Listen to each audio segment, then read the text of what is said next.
ஒரு வசனம் எடுத்து வாசிக்கலாம். அது ஆதியாகமம் 1வது அதிகாரம் 27 வாசியமா. தேவன் தம்முடைய சாயலாக மனுஷனை சிருஷ்டித்தார். ஆமென். போதுமா? தேவன் யார் சாயலா மனுஷனை சிருஷ்டித்தார்னா, இப்போ மனுஷர்னா அதுக்கு அடுத்து என்ன சொல்லுது? அவனை தேவ சாயலாகவே சிருஷ்டித்தார். உறுதிப்படுத்துறாரு. அவன் தேவ சாயல், மனுஷனா பிறந்தவன் தேவனுடைய சாயல் அப்படிங்கிறாரு. அடுத்து ஆணும் பெண்ணுமாக அவர்களை சிருஷ்டித்தார். அவர்களைனா 2 பேரும், ஆதாம் ஏவாள் வருது. 2 பேரையும் சேர்த்து அவர்களை ஆணும் பெண்ணுமாக சிருஷ்டித்தார் அப்படின்னு. அப்போ அந்த பெண்ணுமே வந்து தேவ சாயல் தான் இல்லையா? ஆணுமே தேவனுடைய சாயல் தான், பெண்ணுமே வந்து தேவனுடைய சாயலா தான் இருக்காங்க. ஓகேவா? சரி. அப்போ இந்த தேவ சாயல் 3வது அதிகாரத்திலே போயிடுது. தேவனால துரத்தப்படுறாங்க. அவர் உண்டாக்குன மனுஷன், அவரால் உண்டாக்கப்பட்ட அந்த ஏதேன் தோட்டத்துல இருந்து அவராலவே துரத்தப்படுறாங்க. மனுஷன் தேவனை மீறினனால, கீழ்ப்படியாமையினால. அப்படி இருக்கும்போது இவங்களுக்குள்ள பாவம் வருது. அவங்க நிர்வாணிகள்னு அவங்க அறிந்து தேவ சமூகத்தை விட்டு விலகுறாங்க. இது பின்னாடி ரோமர் 8:29 வாசிமா. தேவனுடைய சாயல் போயிடுச்சு மனுஷனுக்கு. அப்ப பின்னாடி எப்படி அந்த தேவ சாயல் வரணுங்கிறது தான், அதாவது நம்ம பார்க்க போற பாடத்தினுடைய தலைப்பு வந்து கிறிஸ்துவின் சாயல். நீங்க தேவ சாயல்னு போட்டு பிராக்கெட்ல கிறிஸ்துவின் சாயல் அப்படி போட்டா கரெக்டா இருக்கும். தேவ சாயல்னு போட்டு பிராக்கெட்ல இயேசுவின் சாயல் இல்ல கிறிஸ்துவின் சாயல்னு போடுங்க.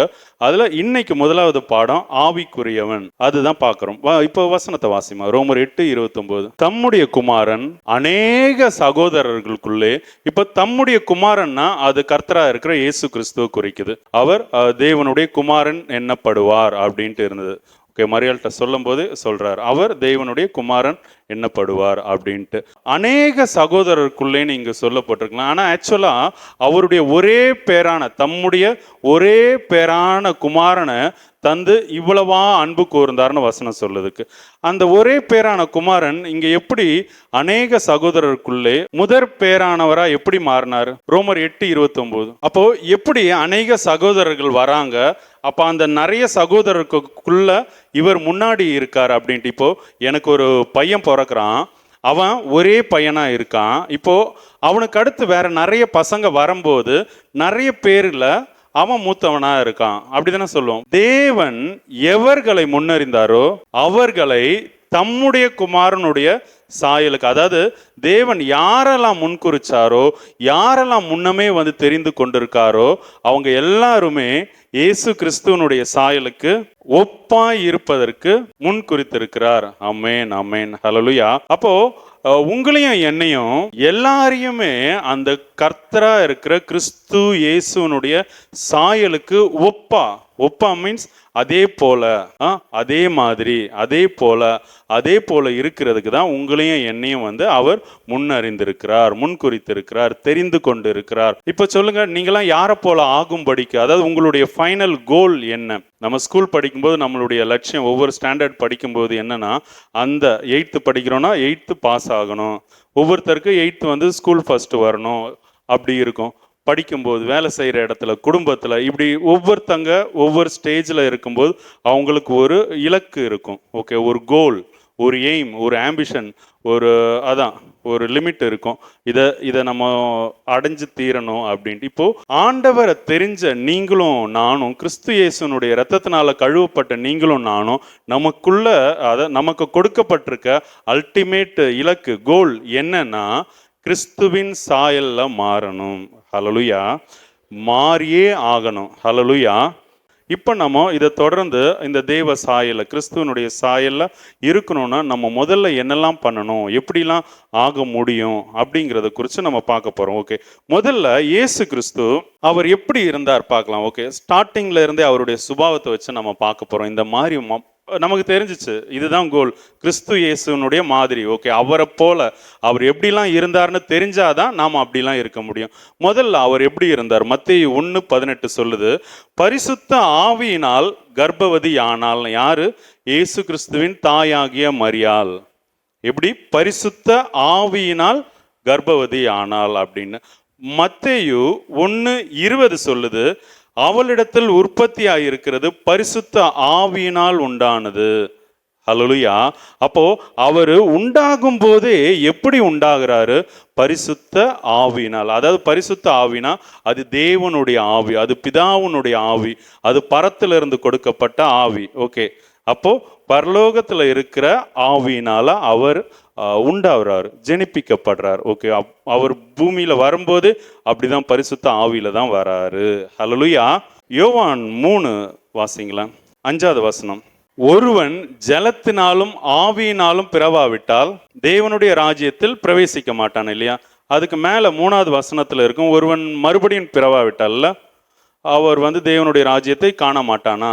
இங்க என்ன சொல்லியிருக்க? 5வது வசனம் நோட் பண்ணிக்கோங்க, 3:5 யோவான்ல. அப்போ நம்ம ஜலத்திலையும் பிறக்கணும், ஆவியிலையும் பிறக்கணும் அப்படின்னு சொல்லியிருக்கு. அப்போ தேவனுடைய ஆவியில பிறக்கலைன்னா பரலோக ராஜ்யத்துல போகவே முடியாது. அதாவது தேவனுடைய ராஜ்யத்துல அவர் ஆளுகை செய்யற இடத்துல நம்மளுடைய நோக்கம் அங்க இருக்கணும். அதுக்கு ஒரே வழி இயேசு கிறிஸ்துவ போல மாறணும் அப்படின்ட்டு. சரியா? அப்போ ஆவியில பிறக்கணும் இல்லையா? அதுக்கு முன்னாடி என்னமோ போட்டிருக்கு இல்லையா? ஜலத்தினால பிறக்கணும். இந்த ஜலத்தை குறித்து நிறைய காரியங்கள் சொல்லுவோம். இப்போ நம்மளே சொல்லுவோம் இல்லையா? பெந்தகோஸ்து சபையில் மேக்சிமம் ஜலம்ங்கிறது அந்த பரிசுத்த ஆவியானவரை குறிக்கும் அப்படின்ட்டு சொல்லியிருக்கு. அப்போ இங்க பின்னாடியே வருது ஆவியில. ஜலம் ஆவியா இருந்தா இது எங்க திரும்ப ஆவியில பிறக்கிறது எப்படி இருக்கு? அது கொஸ்டின் மார்க் இருக்கு. அப்போ ஜலம் ஞானஸ்தானத்தை குறிக்குதுன்னு அப்படி நிறைய ஓகே மெசேஜ் எடுக்கலாம், உங்களுக்கு அருளப்பட்ட மாதிரி எடுக்கலாம். எனக்கு சொல்லி கொடுத்த விஷயம் இது 3வது அதிகாரம் வாசிக்கும் போது, ஜலம்ங்கிறது இப்போ நம்ம ஒரு தாய் கர்ப்பம் தரிக்கும் போது அது தண்ணி குடம் சொல்லுவோம் இல்லையா? வயிற்றுல நம்ம குழந்தை வயிற்றுல இருக்கும்போது அது தண்ணி குடம் தான் சொல்லுவோம். ஓகேவா? அப்போ ஃபர்ஸ்ட் பிறக்கும்போது தண்ணிக்குள்ள இருந்து தான் வரான். ஓகே, அப்போ மாம்சத்துல பிறக்கணும். மாம்சத்துல பிறந்த மனுஷன், ஹல்லேலூயா, மாம்சத்துல பிறந்த எல்லா மனுஷனும் ஆவியில மீண்டுமா பிறக்கணும். அதுதான் மறுபடியும் பிறக்கும்னு 3வது வசனத்துல சொல்லி இருக்கு. அது எப்படின்னு சொல்லி 5வது வசனத்துல சொல்லி இருக்கு. எப்படி? ஆவியினாலும் சொல்லி இருக்கு. அதுக்கு கீழே அப்படியே வாசிங்களேன். ஜலங்கிறது அப்போ இங்கேயே கொடுத்துருக்கு, மாம்சத்துல பிறக்கிறது மாம்சமா இருக்கும், ஆவியினால் பிறப்பது ஆவியால இருக்கும் அப்படின்ட்டு. நம்ம ஃபர்ஸ்ட் மாம்சத்தில் பிறந்தாச்சு, இனி நம்ம பிறக்க போகிறது ஆவியில். அதாவது ஃபர்ஸ்ட் மாம்சத்தில் பிறந்தாச்சு, ஒரு குழந்தைய பிறக்கும் போது என் தாய் என்னை பாவத்தில் கர்ப்பம் தரித்தால் மாம்சத்தில் பிறந்தாச்சு, ஜலத்தில் பிறந்தாச்சு, அந்த தண்ணி குடத்துல இருந்து நம்ம வெளியே வந்தாச்சு. இப்போ ஆவியில் பிறக்கணும். இப்போ ஆவியில் பிறக்கிறது, ஆவியில் பிறக்கிறது 100% ஆவியா தான் இருக்கும். எத்தனை பேர் இதை விசுவாசிக்கிறீங்க? ஆவியில் பிறக்கிறது ஆவியா தானே இருக்கும். இப்போ நம்ம மாமரத்தில் வேற பழத்தை நம்ம எடுக்க முடியாது இல்லையா? ஆடு அது குட்டி போடும்போது நாயை குட்டி போடாது, அப்படிதானே?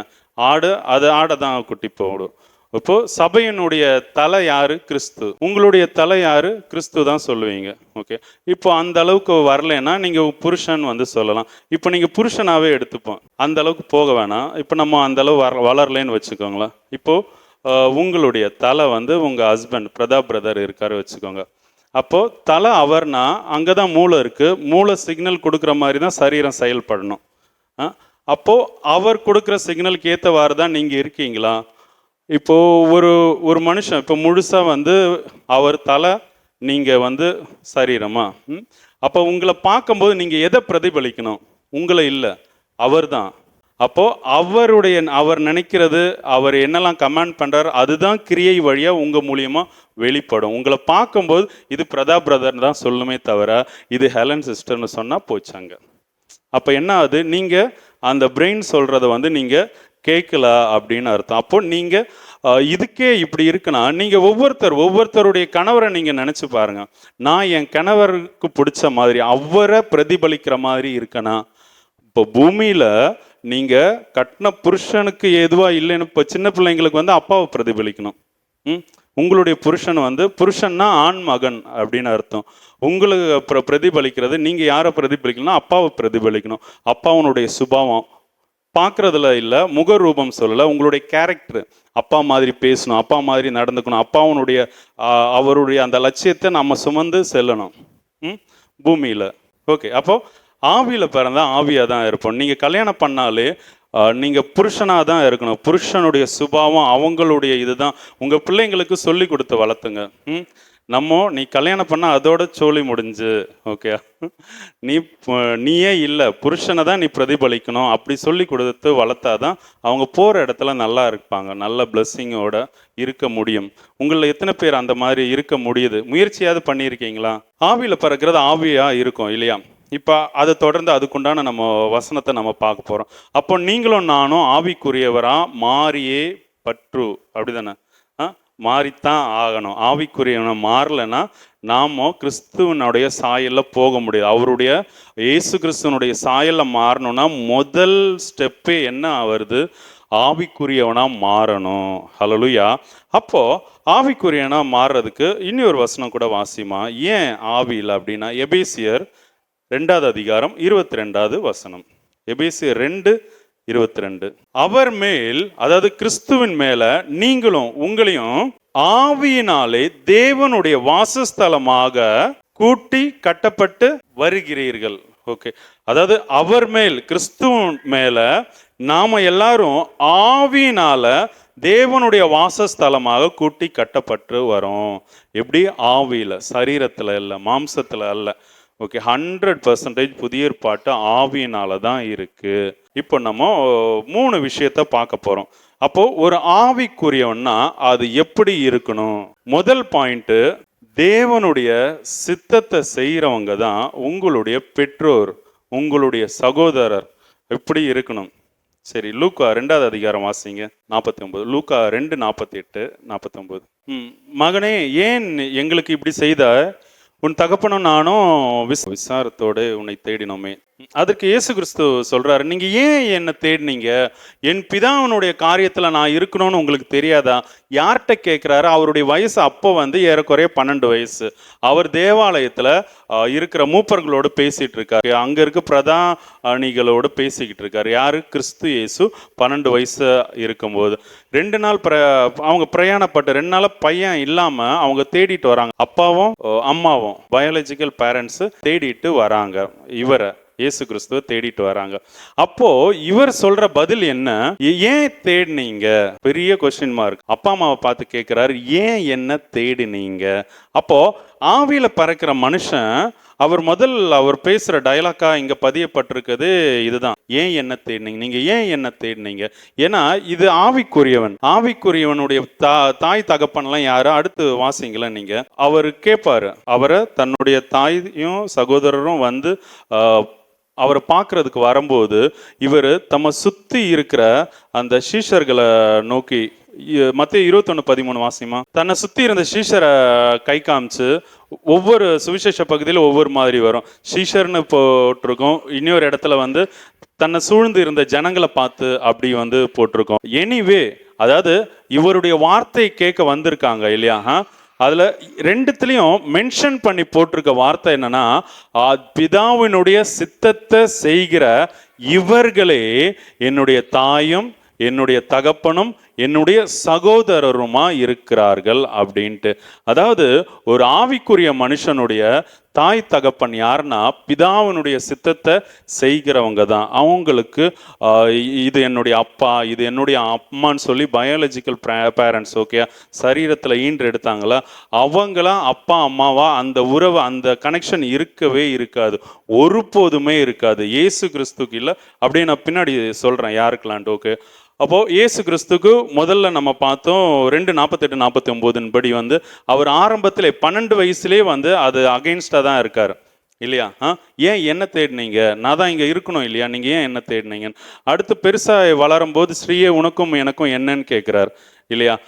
அவங்க அந்தமா தேடி வரும்போது அப்பவும் என்ன சொல்கிறாரு? இவங்க தான் என்னுடைய தாய் தகப்பன் சகோதரர்கள் சொல்றார். சிலுவையில் இருக்கும்போதும் என்ன சொல்றாரு? நான் ஆவிக்குரியவன், உன்னுடைய பையன் அதோ இருக்கான் பாரு, யோவானை காமிச்சு சொல்றாரு இல்லையா?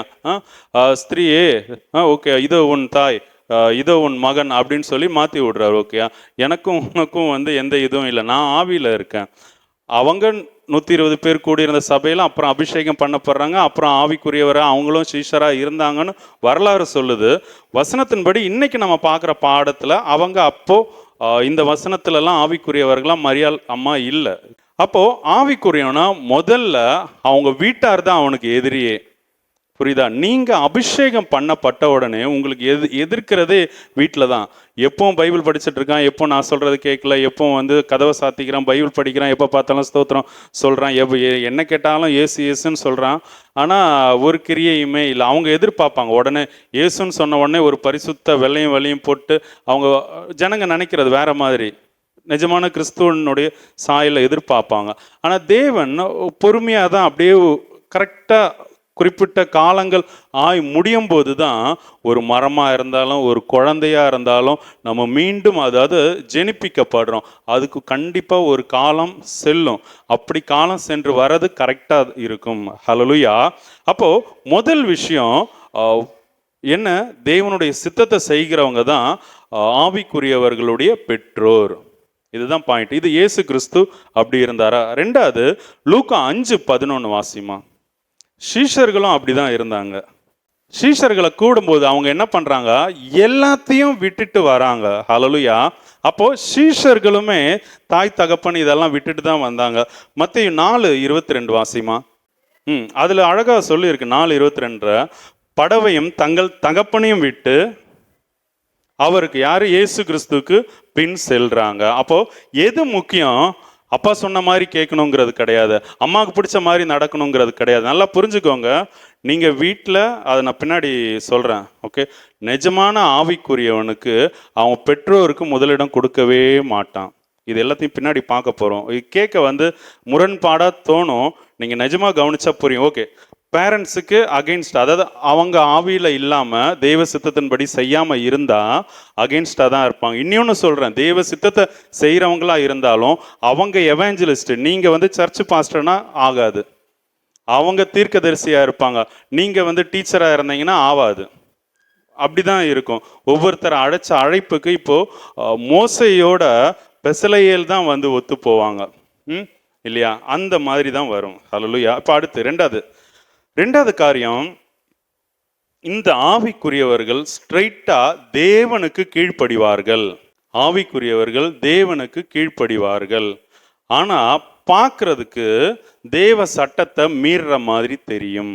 ஆனா பார்க்கறதுக்கு இந்த தேவனுடைய சட்டம் நியமம் இது எல்லாத்தையும் மீறுற மாதிரி தெரியும். ஹல்லேலூயா. அது உலகத்தினுடைய பார்வைக்கு சட்டத்துக்கு கீழ்ப்படியாதது போல தெரியும். எடுத்துக்காட்டு, முதல்ல நம்ம நியாயப்பிரமாணத்தை குறித்து பார்க்கலாமா? இன்னைக்கு இந்த பாடத்துக்குள்ள வேண்டிய வசனங்கள், ஒரு சில வசனத்தை நீங்கள் கடகடன் வாசிங்க. நீங்கள் நோட்ஸ் எடுத்துக்கோங்க. நான் அப்படியே ஜஸ்ட் எக்ஸ்பிளைன் பண்ணிட்டு வந்துடுறேன், சரியா? ஏன்னா இப்போவுமே பெந்தகோஸ்து சபை நியாயப்பிரமாணத்தை தான் ஃபாலோ பண்ணிட்டு இருக்கு. ஹல்லேலூயா. அது என்னன்னு சொல்கிறேன். 1 தீமோத்தேயு 1:9 வாசிமா. நியாயப்பிரமாணம் யாருக்கு கொடுக்கப்பட்டிருக்குன்னு சொல்லி 1 தீமோத்தேயு 1:9 வசனம். நியாயப்பிரமாணம் நீதிமானுக்கு விதிக்கப்படாமல் அக்கிரமக்காரருக்கும் அடங்காதவர்களுக்கும் பக்தி இல்லாதவர்களுக்கும் பாவிகளுக்கும் அசுத்தருக்கும் சீர்கெட்டவர்களுக்கும் தாய் தகப்பன்மாரை அடிக்கிறவர்களுக்கும் கொலை பாதகருக்கும் வேசிக்கல்லருக்கும் ஆண் புணர்ச்சிக்காரருக்கும் மனுஷனை திருடுகிறவர்களுக்கும் பொய்யருக்கும் பொய் ஆணையிடுகிறவர்களுக்கும் நித்தியானந்த தேவனுடைய மகிமையான சுவிசேஷத்தின்படி எனக்கு ஒப்புவிக்கப்பட்டிருக்க ஆரோக்கியமான உபதேசத்திற்கு எதிரடையா இருக்கிற போதுமா. தேங்க்யூமா. அதாவது 1 தீமோத்தேயு 1:9 போட்டுக்கோங்க. அந்த நியாயப்பிரமாணம் யாருன்னா பாவிகளுக்கு. ஏன்னா நியாயப்பிரமாணம் வந்தனால தான் பாவம் உயிர்த்தது, அதாவது உயிர் பெற்றது. எது பாவம்னு தெரிஞ்சது.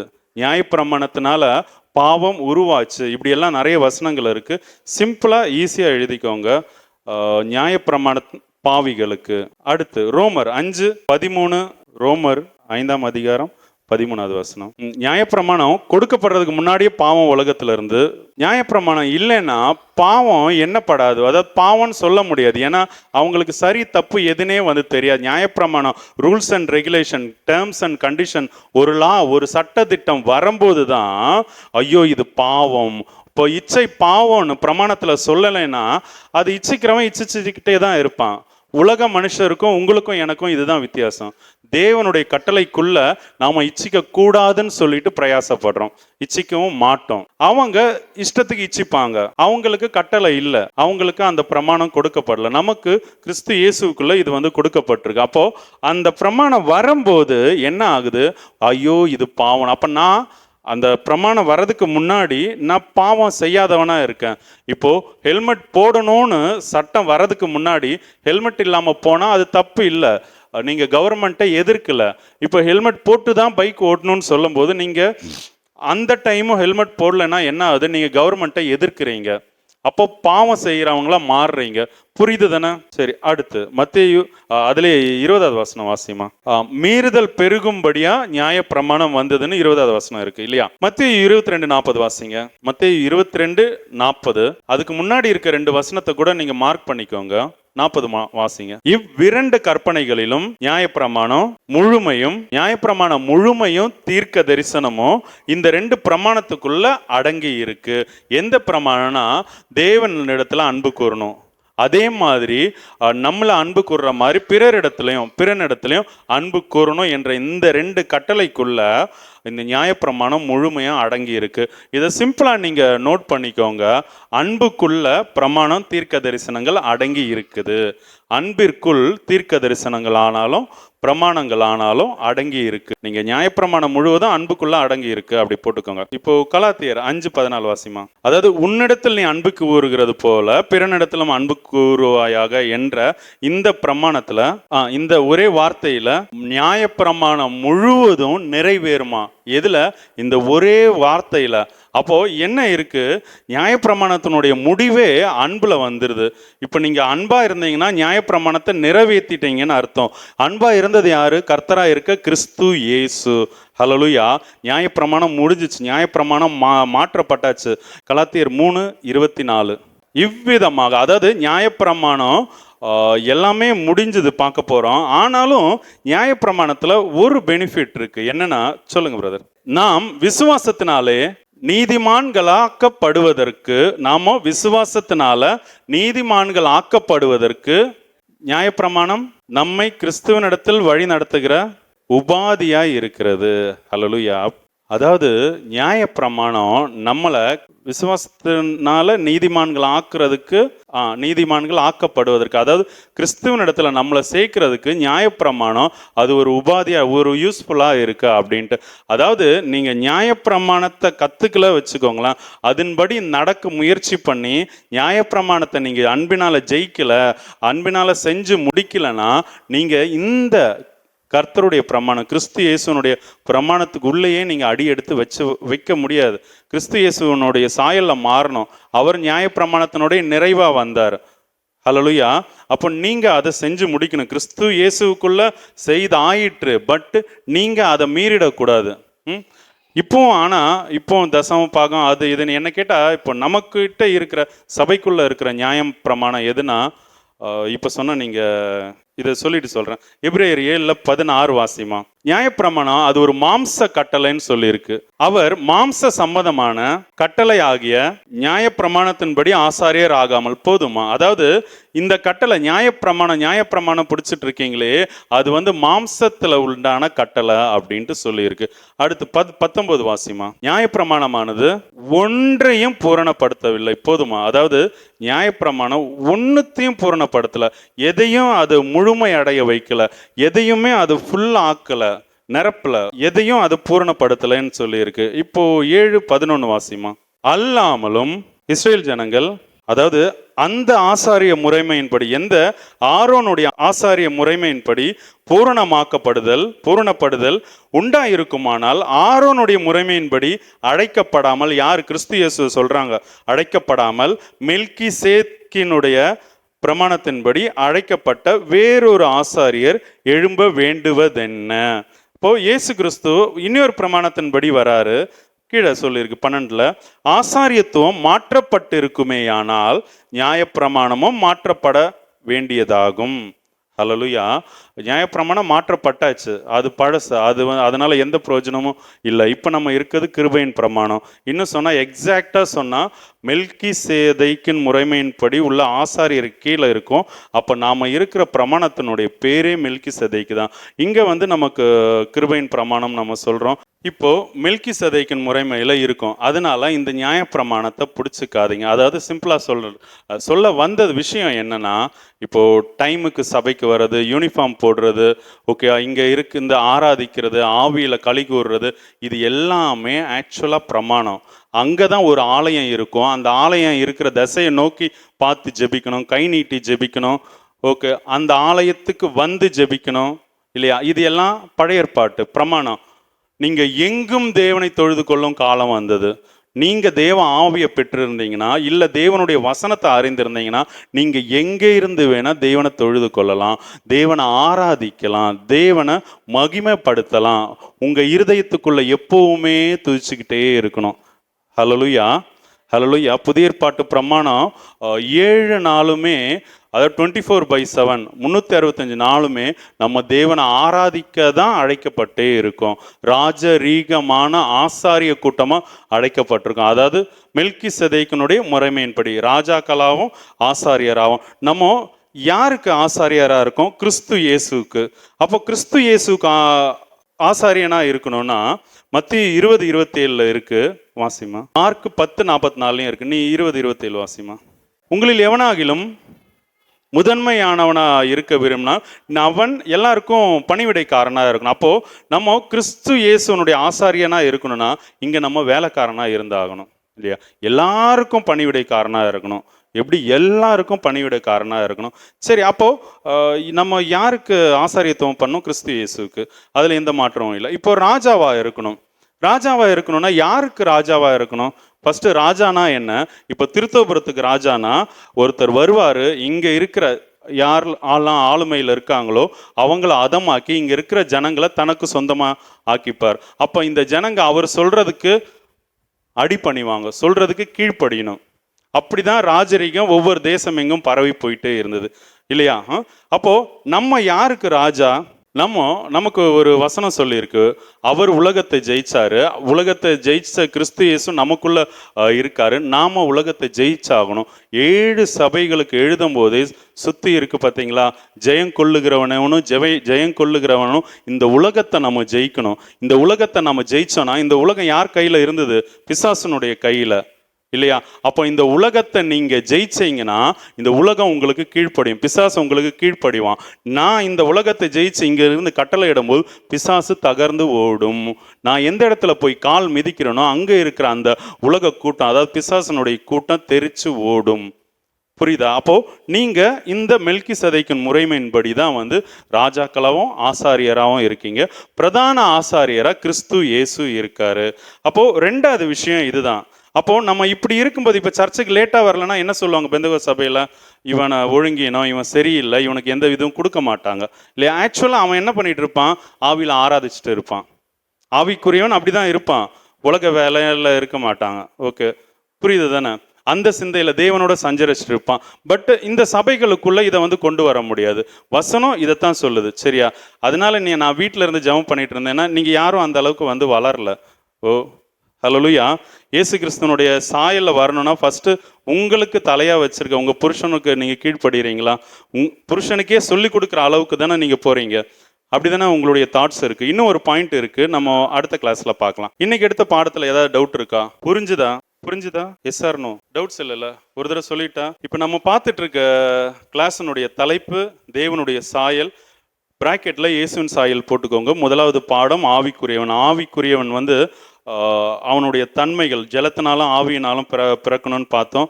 அப்படி எதுக்கு பிறக்கணும்னா ஆவியினால தான் தேவனுடைய வாசஸ்தலத்தை கூட்டி கட்டப்பட்டுட்டு வரும். முதல் விஷயம், ஆவிக்குரியவன் எப்படி இருப்பானா, அவனுக்கு பயாலஜிக்கல் பேரண்ட்ஸ் இருக்க மாட்டாங்க இல்லையா?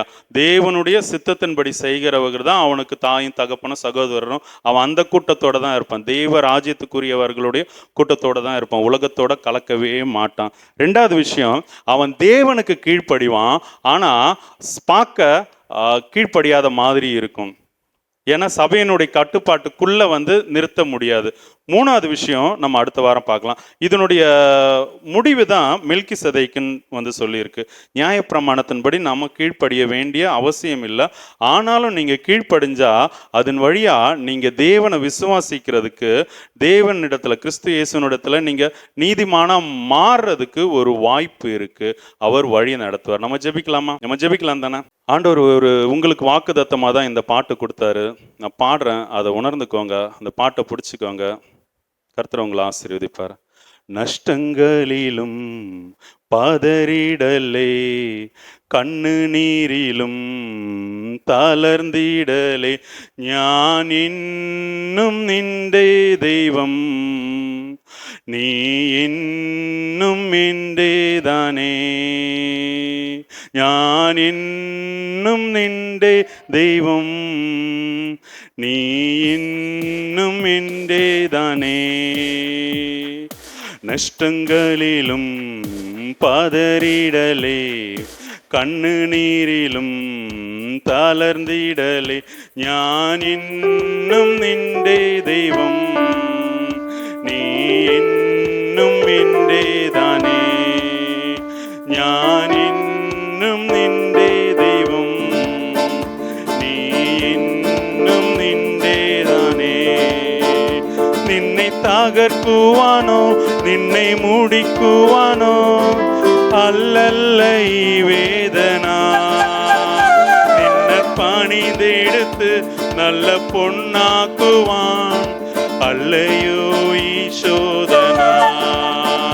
நின்னை தகர்க்குவானோ, நின்னை முடிக்குவானோ, அல்லல்லை வேதனா, நின்னை பணிந்தெடுத்து நல்ல பொன்னாக்குவான், அல்லையோ ஈசோதனா.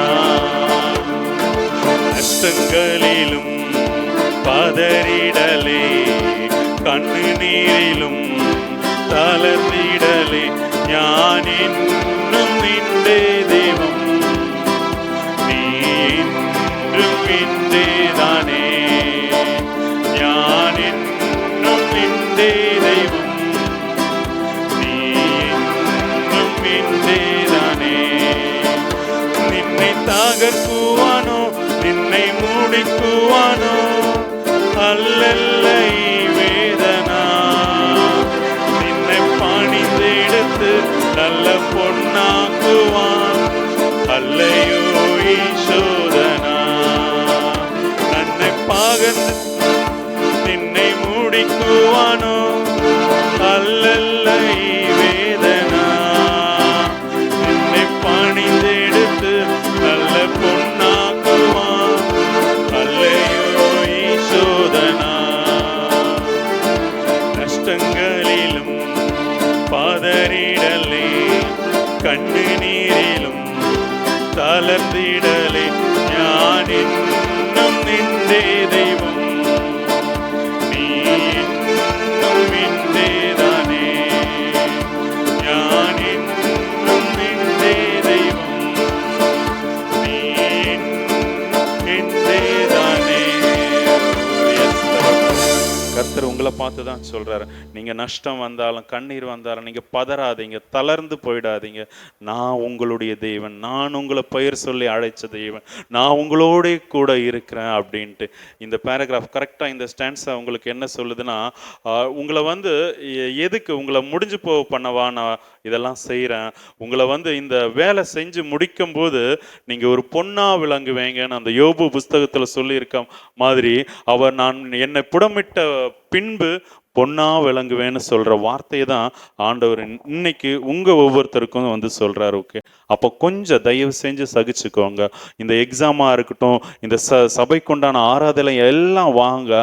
நீங்க இதை சரியா செய்யாம நீங்க கிறிஸ்துவனுடைய சாயல்ல வாய்ப்பே இல்லை, துளி கூட மாற முடியாது. இங்க இருக்க சபை போதகருடைய, நீங்க போற சபையில உள்ள போதகருடைய வார்த்தைக்கு கீழ்ப்படியாம நீங்க காணாத தேவனுடைய வார்த்தைக்கு ஒரு போதுமே கீழ்ப்படியவே முடியாது. ஹல்லேலூயா. உங்களை ஒப்பு கொடுங்க. ஆண்டவரே சொல்றார், நான் உன் கூட இருக்கேன், நான் தான் உன்னை வழி நடத்தினேன், இந்த கஷ்டத்திலிருந்து நான் உன்னை விடுவிப்பேன்னு சொல்றார். நீங்க அவரை மாத்திரம் நம்புங்க. அவர் கண்டிப்பா உங்களை அழைச்சவர் நிச்சயமா கைவிடவே மாட்டார். நம்மளுடைய பிள்ளைங்களுக்கு கெட்ட காரியங்கள் செய்யாத போது உங்க பரமபிதா எப்படி செய்வார்? நம்ம ஜெபிக்கலாம். ஸ்தோத்திரம் தகப்பனே, ராஜா நன்றி தகப்பனே, ராஜா நன்றி, ராஜா நன்றி, ராஜா கர்த்தாவே உம்முடைய அன்பிற்கு எங்களை தாழ்த்துகிறோம் ராஜா. எவ்வளவு அன்பு தகப்பனே ராஜா, அந்த அன்பின் ஆவியினால எங்களை நிரப்புங்க ராஜா. எங்களுக்கு குற்றம் செய்கிறவர்களையும் எங்களுக்கு துரோகம் செய்கிறவர்களையும் எங்களை பிடிக்காதவர்களை கூட ராஜா நாங்க மன்னிச்சு நேசிக்க அன்பு கூறும்படியான சுபாவத்தை கொடுங்க ராஜா. எங்க வீட்டுல இருந்து ஆரம்பிக்கட்டும் ராஜா. நாங்க எங்க வீட்டுல எல்லார்ட்டையும் அன்பா இருக்க உதவி செய்யுங்க ராஜா. பழகுற நண்பரோட அன்பா இருக்கணும் தகப்பனே. ஆம் ராஜா. ஓ தேவனே, ஹல்லேலூயா, ஸ்தோத்திரம் ராஜா. ஆவிக்குரியவன் எல்லாவற்றையும் நிதானித்து அறிகிறான்னு சொன்ன மாதிரி ராஜா, கர்த்தாவே நாங்க எல்லாத்தையும் நிதானித்து அறிய உதவி செய்யுங்க ராஜா. இந்த பாடத்தின்படி நாங்க கிறிஸ்து இயேசுவின் சாயல்ல மாற உதவி செய்யுங்க ராஜா. ஆட்கொள்ளுங்க தகப்பனே, வழி நடத்துங்க ராஜா.